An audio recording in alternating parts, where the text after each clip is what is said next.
मैं फ़ायज़ा लाहौर से बात कर रही हूँ। मैं आपका प्रोग्राम देख रही थी। कुछ दिन से ये सोशल मीडिया पे काफ़ी इसके बारे में चर्चा हो रहा था, तो मुझे ये बड़ा इंटरेस्टिंग टॉपिक लगा है और बढ़िया आप अच्छे तरीके से एजुकेट कर रहे हैं इसमें।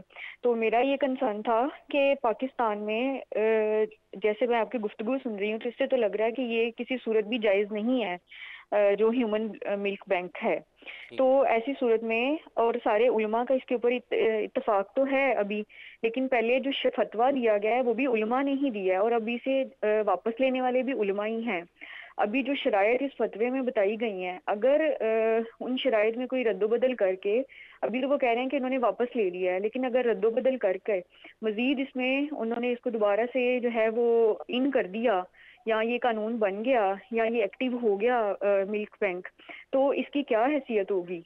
क्योंकि इसकी क्या ये किसी हैसियत भी होगी? सूरत बहुत बहुत अगर शुक्रिया आपका। आपने पाकिस्तानी सोसाइटी अलामा में तो साहब, जायज़ इसमें नहीं है। हुकूमत को क्या तो करने की हम ज़रूरत है? बुनियादी तौर पर हुकूमत को इसमें क्या करना चाहिए? असल अगर में तो काम हुकूमत ही करना है, हमने तो बाइकआउट ही करना है। आपने बाइकआउट हमने जाहिर है आपने हम तो बाइकआउट बाइकआउट ही कर करेंगे, अगर काम तो हुकूमत ही आपने करेगा। बाइकआउट कर दिया है? जाहिर बात करेंगे हम बाइकआउट इस चीज़ का। बाइकआउट और करेंगे। हम अवाम की देन सादी भी करेंगे, उनको अवेयरनेस कैंपेन भी चलाएंगे कि इसके नताइज मुआशरे के लिए अच्छे नहीं है। लेकिन इस्लामी नजरियाती कौंसिल का फिर क्या इसमें इस मामले के ऊपर फौरी तौर पर क्या रद्द-ए-अमल तो होना उनका चाहिए? चाहिए कि उनको इस बड़ा कैलकुलेशन करने के बाद, एवेल्यूएट करने के बाद ऐसी राय दें जिससे हुकूमत और अवाम दोनों का इत्मीनान की कैफियत पैदा हो। इत्मीनान की। जी मुफ्ती साहब। ये देखें, जहाँ तक जो कॉलर का सवाल था कि अगर इसको इन शराइत के साथ जो है वो दोबारा से रीन्यू कर दिया जाए, देखें अगर तो वो तमाम शराइत जो फतवा के अंदर मौजूद हैं, अगर उन पर अमल किया जाए तो फिर जवाज़ की सूरत आईने पाकिस्तान की एक बड़ी किताब है, उस पर सैकड़ों पार्लियामेंटेरियंस मुफ्ती साहब वहाँ पर खड़े होकर कहते हैं कि ऊपर अल्लाह के 99 नाम लिखे हुए हैं, किसी एक शिक पर जिसमें आवाम का फ़ायदा हो अमल होती हुई नज़र आती है। देखें, जहाँ तक ताल्लुक़ है ना, हमने तो जो फतवा है ना उसके अंदर जो शिक्स हैं उनको देखना है।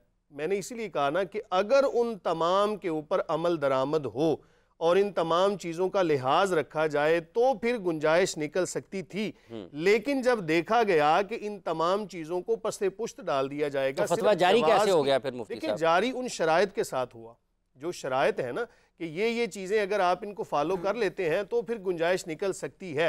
लेकिन जब देखा गया कि इसके मफासिद ज़्यादा हैं, बाज़ दफ़ा एक चीज़ होती जायज़ है लेकिन उस पर अमल करने के बाद जो मफासिद नज़र आते हैं, फिर उसकी रोक लगाना ज़रूरी होता है कि इस चीज़ की रोकथाम के लिए इस फतवे को वापस लिया जाए। वगरना फतवा वही होता है कि अगर उसके ऊपर उनकी तमाम शराइत के ऊपर अमल कर लिया जाए तो इसमें कोई कबाहत नहीं थी, लेकिन जब शराइत पामाल होती हुई नज़र आई तो फिर कहा गया कि ये फतवा वापस लिया जाता है। लिहाजा ये चीज़ें पाकिस्तान के अंदर एक इस्लामिक मुआशरे के अंदर जायज़ नहीं है। या सब मैं इस पर थोड़े कमेंट्स करना चाहूँगा। जी जी मुफ्ती। देखिए, मैंने उस फतवे को डिटेल से पढ़ा, शायद को, बल्कि जो सवाल इन्होंने बैंक वालों ने लिख के भेजा उस दारुल उलूम में, वो सवाल भी पढ़ा, उसमें खुद ही उन्होंने शायद लिख के भेजी।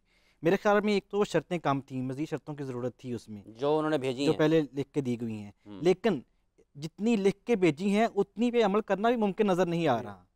इसलिए एहतियात का तकाज़ा सिर्फ एक है। मैं आपको एक मिसाल लेता हूँ कि हमारे यहाँ पाकिस्तान में ना एक जो है ना ट्रांसजेंडर, उनके बारे में एक इदारे से फतवा लिया गया या एक तंजीम से फतवा लिया गया। ज़ाहिर इसकी 3 किस्में हैं, जो है वो खुनसा मुश्किल, खुनसा मेल, खुनसा फीमेल। इनके आपस में शादियों के बारे में ऐसे सवाल बना के फतवा लिया गया और उस फतवे के बेस पे, बुनियाद पे जो है वो हम जिन्स परस्ती को जो है वो जाके यूरोप में और इस्लामी मुल्कों में हवा देने की कोशिश की गई। हमारे यहाँ होता ये है कि फतवा और सवाल एक कंडीशंस बना के ले लिया जाता है और उसका मिस यूज़ होता है। इसमें एहतियात का तकाज़ा सिर्फ एक है, सिर्फ आखिरी बात, एहतियात का तकाज़ा सिर्फ एक ही है, जो कि पुराना इस्लाम के दौर में नबी अकरम सल्लल्लाहु अलैहि वसल्लम के दौर में निज़ाम था दाइया का और जो है वो मुर्दिया का, वही जो है वो राफज किया जाए कि वो खतून खुद जो है वो उसको फीड करवाए और ज़ात जो है वो करे और सबको पता हो किसने पिलाया, किसको पिलाया है, रखा जाए। अलामा साहब, फिर ये जो अब जब जहाँ पे अगर जैसे 2-3 फतवों का जिक्र किया है जनाब मुफ्ती साहब ने, पाकिस्तान में फिर ये इसके ऊपर भी तो रिव्यू होना चाहिए ना कि फ़तवा असल में कहाँ से जारी होगा। ऐसे मामलात में कोई इसकी एक मरकज़ होना चाहिए ना कि यहीं से जारी हो सकता है फिर। या असल में ये बात नहीं है, छोटी बात, पाकिस्तान का फतवा कौन सा कोई रियासती हुक्म होता है, ये रिकमेंडेशन ही होती है ना असल में। तो ठीक है, उसमें जो उलमा जिस वक्त हुकूमत में ना हो और रियासत जो है उसका कोई ऐसा इदारा भी मौजूद ना हो जो फतवा देने की पोजीशन में हो, तो फिर फतवा था रिकमेंडेशन सजेशन के मुकाम पे होता है और उसका रिव्यू भी किया जा सकता है सद्दे ज़राए को देखते हुए भी और मफासद को देखते हुए। जिस तरह मुफ्ती साहब ने कहा कि जब ये बात प्रैक्टिकली सामने इंप्लीमेंट करने की बात आई तो समझ आई कि इंप्लीमेंट ही नहीं हो सकती, तो उन्होंने कहा नहीं यार ये चीज़ों की चीज़ चूंकि इंप्लीमेंट हो ही नहीं रही, इसलिए हम इसमें वहाँ जो है चीज़ को वापस लेते हैं। एक बात मैं सिर्फ यहाँ पे ऐड करना चाहूँगा, चूंकि बात ज़ेरे बहस है, ट्रांसजेंडर का उन्होंने जिक्र किया है। ट्रांसजेंडर का तर्जुमा जो है ना मुखन्नस नहीं है, मुहन्नस या इंटरसेक्स उसे इंग्लिश में कहते हैं। ट्रांसजेंडर वो कहते हैं अपनी जिन्स को खुद चेंज किया हो जो पैदाइशी जिन्स है। ये बहुत बड़ी कंफ्यूजन जो है हमारे मुआशरे क्रिएट करने की कोशिश की जाती है कि इंटरसेक्स को ट्रांसजेंडर करार देके मुआशरे के अंदर फिर जो है ना एक जिनसी बेराहरवी को फरोग देने की कोशिश की जाती है। हम तो बकायदा इस्तिलाहात को भी बदल देते हैं, ये बड़ी बदनसीबी की बात है। ठीक है, अच्छा जी, अब इस केस में ये जो एक ये वाला जिसके ऊपर हम गुफ्तगू कर रहे हैं, आपके ख्याल में उलमाए कराम, मुफ्तियान कराम का इसके ऊपर मौक़िफ़ एक वजाहत के साथ और उसके साथ साथ इज्तिमा के साथ आना चाहिए? आना भी चाहिए और आ भी रहा है और आ भी जाएगा। दोनों तीनों स्टेजें हो रही हैं, आ भी रहा है और आना चाहिए भी और इंशाल्लाह आ भी जाएगा, क्योंकि तमाम मकाद फ़िक्र के मुफ्तियान और उलमा इस बात को समझ चुके हैं कि इसके पस मंज़र में कुछ ऐसी मुहर्रकात मौजूद हैं जिनसे हमारी तहजीब को और इस्लाम के बहुत सोशल सिस्टम को खतरा है। इसलिए इंशाल्लाह ये जो है ना बतदरीज बात जो है ना कंसेंसस तरफ पहुंचेगी और इसकी बिल्कुल वादे हैसियत होगी कि शायद ही कोई आलम जो है उस वक्त इस बात के बारे में जो फतवा दे कि इसकी कोई गुंजाइश मौजूद है। इसकी कोई गुंजाइश मौजूद है। बहुत बहुत शुक्रिया आपका मुफ्ती साहब, आप तशरीफ़ लाए। बहुत बहुत शुक्रिया प्रोफेसर साहब आपका, आप तशरीफ़ लाए। बहुत बहुत शुक्रिया जनाब मुफ्ती साहब आपका और बहुत बहुत शुक्रिया जनाब अल्लामा साहब, आप तशरीफ़ लाए। नाज़रीन किराम, आपने गुफ्तगू सुनी है इस अहम मौजू पर हमारे मुअज़्ज़ज़ मेहमानान गिरामी की, और किस्सा मुख्तसर ये है कि जहाँ कहीं भी तहज़ीब आपकी बाद में है, शरीयत पहले है। जहाँ पर कुरान और सुन्नत के अहकामात की अगर आपको खिलाफ वर्जी दिखाई देती है तो उस बारे में ना तो उसको सियासी मसला करार दिया जाना चाहिए, ना उसको मुआशी मसला करार दिया जाना चाहिए, ना उसको कोई समाजी मसला करार दिया जा सकता है। वो एक मज़हबी मसला है और उसको एक मज़हबी मसले की हैसियत से ही उसके साथ बर्ताव किया जाना चाहिए, उसी हवाले से उसका रद्द-ए-अमल आना चाहिए। उसमें उतना ही इखलास शामिल होना चाहिए जितना उस मसला जिसका मुतकाज़ी है। उसमें किसी किस्म की रद्दो-बदल आपको अपने ज़ाती मफाद के लिए नहीं करनी चाहिए। यही उसकी बुनियादी रूह है कि जब आप कुरान और सुन्नत की बात करते हैं तो फिर आपके दिल में या आपके दिमाग में किसी भी किस्म की चीज़ दाएँ बाएँ से नहीं आनी चाहिए। प्रोग्राम का वक्त ख़त्म हुआ चाहता है।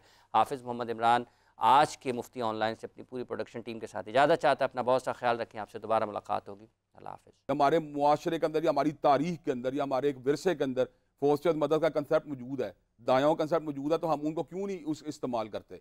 इसका मतलब हमारी नीयत कुछ और है, हम कुछ और के डिबेट करने जाते हैं। और इस तरह की डिबेट्स का बहुत बड़ा मकसद ये होता है कि उलमा को तरक्की का दुश्मन साबित किया जाए, इनको टेक्नोलॉजी का दुश्मन साबित किया जाए, इनको इनोवेशन का दुश्मन साबित किया जाए और उनके ऊपर इल्ज़ाम लगाया जाए कि मुआशरे जब भी तरक्की होती है इसके रास्ते में रुकावट बन जाते हैं, जहाँ इलाज मुआल जाता है उसके रास्ते में रुकावट बन जाते हैं। हम क्यों ना इन चीज़ों की मुखालफत करें जिससे हमारी बुनियादों को खतरा पहुँचता है? अगर कोई ऐसा काम नहीं आप करेंगे तो हमने उसकी मुखालफत क्यों करनी है? ये एक कॉलर ले लें मुफ्ती साहब, एक कॉलर। अस्सलाम वालेकुम जी, कौन सा मोहतरमा कहाँ से हैं? जी अस्सलाम वालेकुम। मैं आपका प्रोग्राम, हेलो, आवाज़ आ रही है आपको? जी जी।